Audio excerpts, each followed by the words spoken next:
specialty.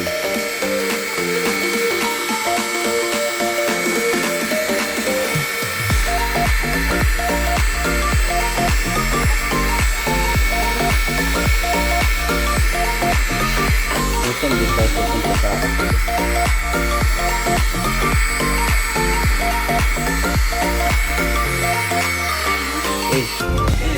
Nag-picture sila dalawa. Oh, I'm ready.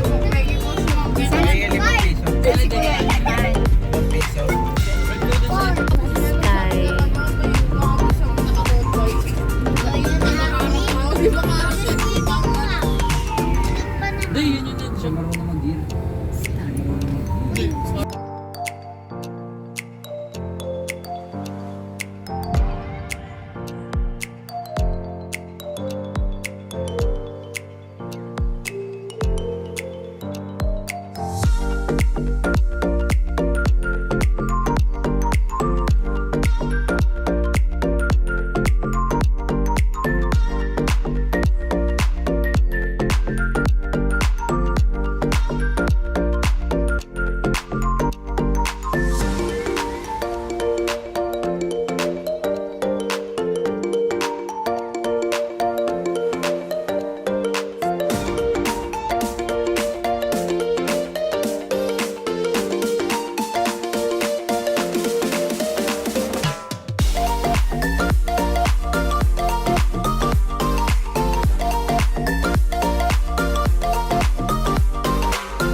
Hindi, doon nga sa resort na napunta namin sa ano, sa Bacate.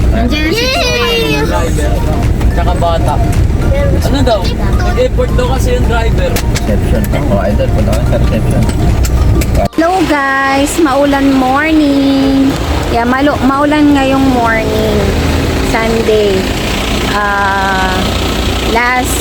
Ano tawag dito? Peram naman ang payong. Ay, may payong. Ayan, maulan ngayon. Can I borrow lang payong? So, maulan ngayon guys, Sunday. So, meron kaming activity sa church, family outing, at the same time, sasabay ko yung aming water baptism. So, dito lang po kami sa malapit lang sa, thank you, baby girl, sa Pacific Waves. Dito lang sa San Jose del Monte, Bulacan. Yeah, malapit lang, 30 minutes from our place sa Lagro.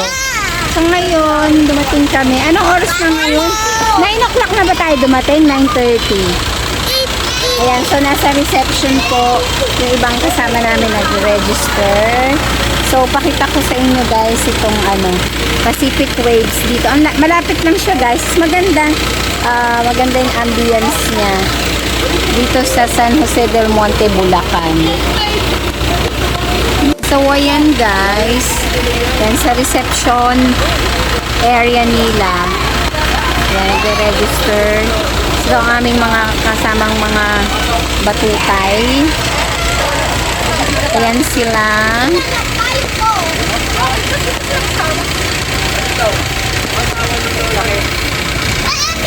Yes, yan. Ano siya guys, malawak. Malawak siya. May hotel, restaurant. Ayan, restaurant. Tapos dito may parking na siya dito pagpasok. Pero may parking pa rin doon sa ano, sa labas. Ah, sige, you carry na that one. Kaninang payong yan? Oh, ang daming dalang payong ni tita. Ayan dyan, oh, may hotel. Nakalagay doon araw. Ano, hotel, sa hotel. Yan, doon. Yan.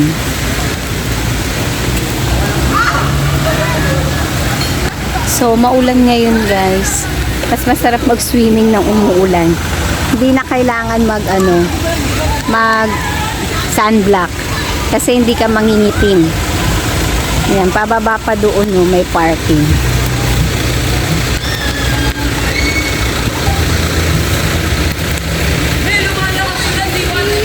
Ayan, so ito guys, magbabayad kami. Magbabayad na kami ng aming entrance fee. Ang entrance fee ay ito ang kanilang rate. Thank you po. Yan, dito na. Ang linaw, di ba? Nakikita Kids kasi rate ba? nagre-reflect sa ano. Ayan, meron silang din. Pacific Waves Resort. Ayan. Date stay. Pero walang may overnight dito, madam? Overnight stay sa hotel po. Pero sa pool wala. Ah, okay. Hanggang ano din, day ano lang yung swimming. Night time meron hanggang 11 p.m. Eh di, halimbawa, pag naka-overnight ka, pwede ka mag-day, night time, mag-swimming, hindi? May access po yan basta nakastay. Oo. So, ayun po, pag naka-stay sa hotel, may night swimming. Pero hindi siya overnight swimming, kumbaga. Thank you po. So, bababa na kami guys, swimming na kami.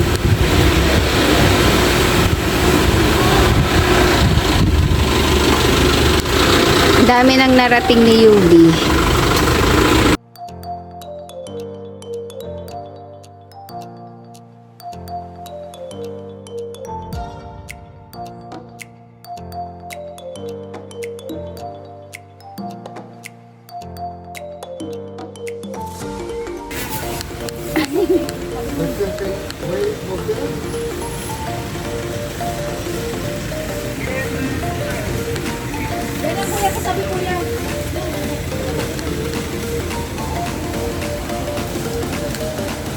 Yan, pwede mag-walk. Walk na lang kami pababa.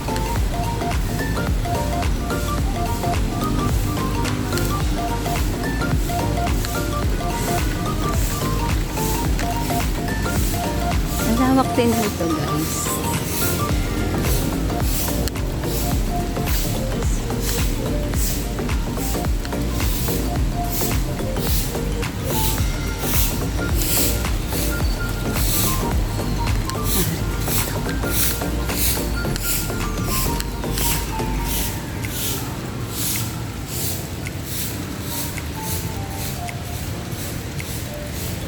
Arigato.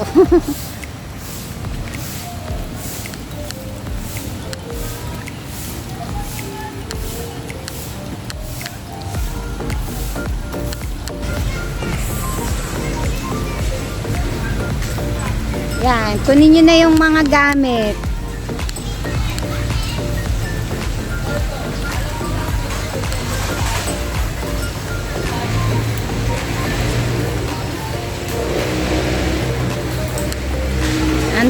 Ang ticket. Yan, papasok na sa pool. Bam, babae, nagamit nyo na yung mga payong nyo, kids.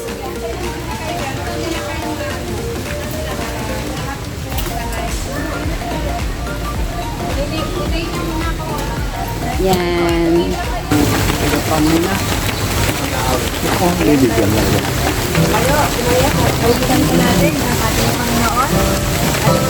pasalamatan.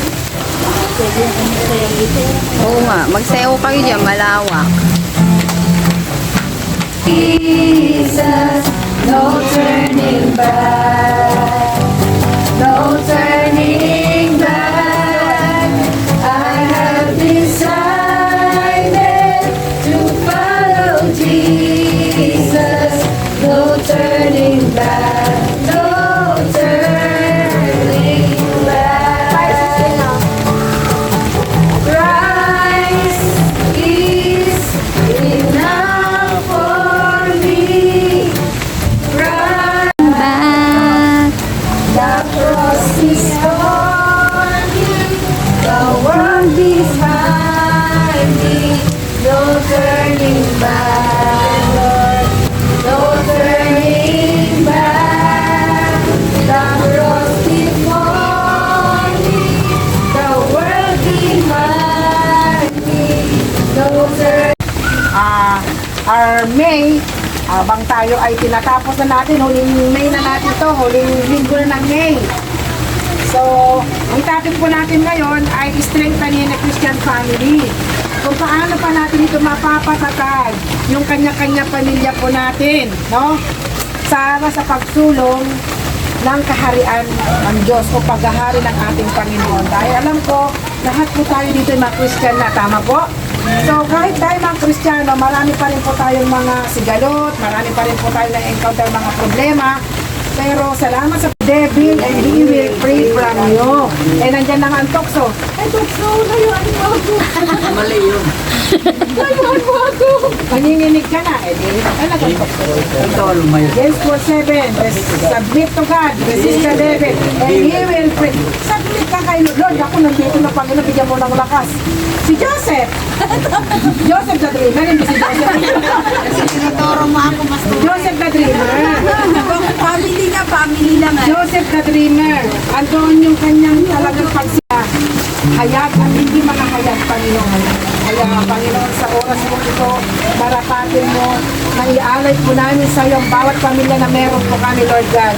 Magmula sa inyong lingkod, Panginoon, sa Bagwan family, sa Las Marinas family, Panginoon, sa Tamayo and Guerrero family, sa Tamayo family, Panginoon, sa Lanzaderas family, Panginoon, Lord God, sa Tilamex, Panginoon, ng pamilya, sa Las Marinas family, Panginoon, at maging sa mga kapatiran po namin na wala dito, O Diyos, maging mga nasa abroad, Panginoon, mga pamilya, si Lord, sila Maritel, Panginoon, ang Rolarde family, ang De Vera family, maging kay Minky, Lord, na naandun sa ibang bansa, Panginoon, sila Ate Bay, Ate Milagros, Panginoon, sa Ate Baby, lahat po kami na magkakapatid, Lord God, si Grace, Panginoon, na broken family din siya, Panginoon, hayaan mo, Diyos, ng bawat pamilya po namin ay magkaroon po ng kalutasan, ng pagkakaisa, pagmamahalan, paglilingkuran, Panginoon, sa isa't isa, pagpapatawaran, pag-unawaan, Panginoon, O God.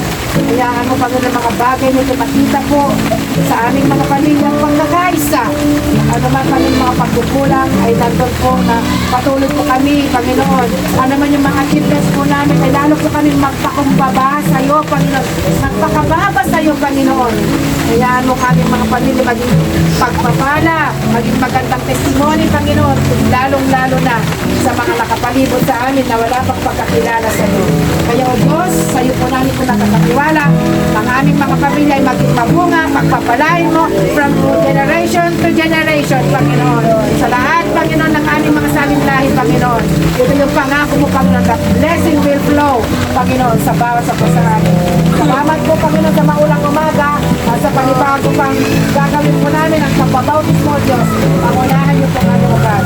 Ang aming samot dalangin sa pangalan ng Ama, ng Anak, at ng Banal na Espiritu. Amen, amen, and amen. Ang modelo po natin ay si Jesus. Kasi nung siya nagkatawang tao, he subject himself to be baptized. Sino nagbaptize sa kanya? Si John the Baptist. So siya mismo, si Jesus, ay hindi siya nag-disobey, kundi gusto niya rin masunod yung nais ng Panginoon. At kayo ngayon ay narito dahil magnanais kayo na sumunod din sa nais ng Panginoon. Sino ba dapat yung mga qualified na ma-water baptism talaga sa Lord? Hindi na biro-biro. So yung ginagawa natin ito is very solemn. Why? Samantalang dinedeklara mo na sa tao. Sinasabi mo na katapos ka lang ko. Paano mo lang kunigisa? Isay ko lang kunigisa. Dahil ito, basta-basta. Kasabi natin na, nababukman lang ako. Talagang wala na akong kawala sa buong natin. Kunigisa, di ba? Kailangan mo pang kawala.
Maliligo na nga ako? Okay. Ayan, nakatayo kasi maulan.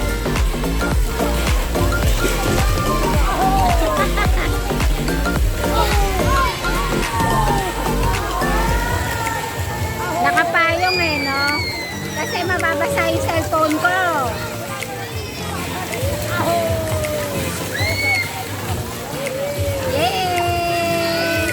Ligo na tayo.